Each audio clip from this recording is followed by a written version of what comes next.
Good morning. Welcome to AXA Philippines and welcome to Phoenix Diamond Branch. So ano ba yung onboarding processes or onboarding steps ng associate unit heads dito sa AXA? So ito lang, may napakadali lang tayong steps para ikaw ay makasama dito sa AXA. So ito siya, tingnan natin siyang mabuti kung paano ba at kung decided ka na makapasok dito sa AXA Philippines. So to, sa nakikita mo, ganito lang siya kasimple. So unang-una, kailangan mo maka-attend ng ADD or AXA Discovery Day para malaman mo sino ba si AXA, ano ba yung may offer sa iyo nito, para maunawaan mo kung ano yung gagawin mo. So ito ay virtual lang, so more or less 1 hour lang siya.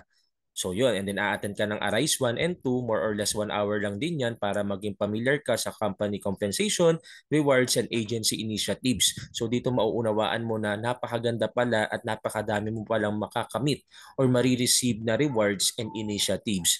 And then yun, kailangan mo rin magpa-interview kay Agency Development Manager. So bago ka ma-interview, kailangan mo magpasa ng resume with at least 2 years managerial ang nakalagay doon, and then yung LIMRA behavioral test, kailangan mo siyang masagutan para mapa-interview.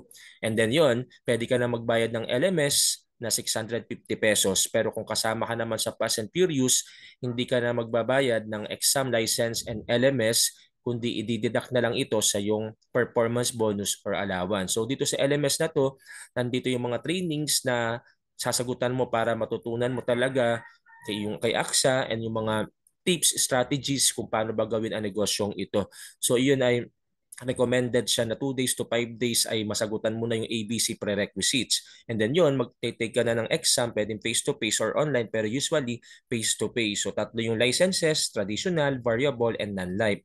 So ang unang-una namin pinapakuha lagi ay yung traditional kasi mas madali itong ma-license pag ito yung kinuha. And then yon, kailangan mo na maka-attend ng AXA basic course na 3 days, pwedeng virtual, pwedeng face-to-face. And then meron din naman na 6 na gabi, kung gusto mong gano'n na putol-putol, Sabado siya. So pwede rin yun, depende sa availability. And then i-complete mo and submit yung coding requirements na madali lang naman, Metrobank, SSS, TIN. So ganun lang siya. So parehas lang ang process ng onboarding steps ng financial advisors and associate unit heads. Ang pinagkaiba lang sa associate unit heads, kailangan nila magpa-interview pa talaga sa agency development manager or yung ADM. So bago ma-interview, i-endorse yun ng branch head, at bago ma-endorse ng branch head, kailangan muna ng resume at kailangan ng LIMRA behavioral test. Kailangan pumasa ron sa LIMRA. Okay, so ganun lang siya kadali ang ating onboarding steps para ikaw ay makapasok na dito kay AXA. So good luck and God bless.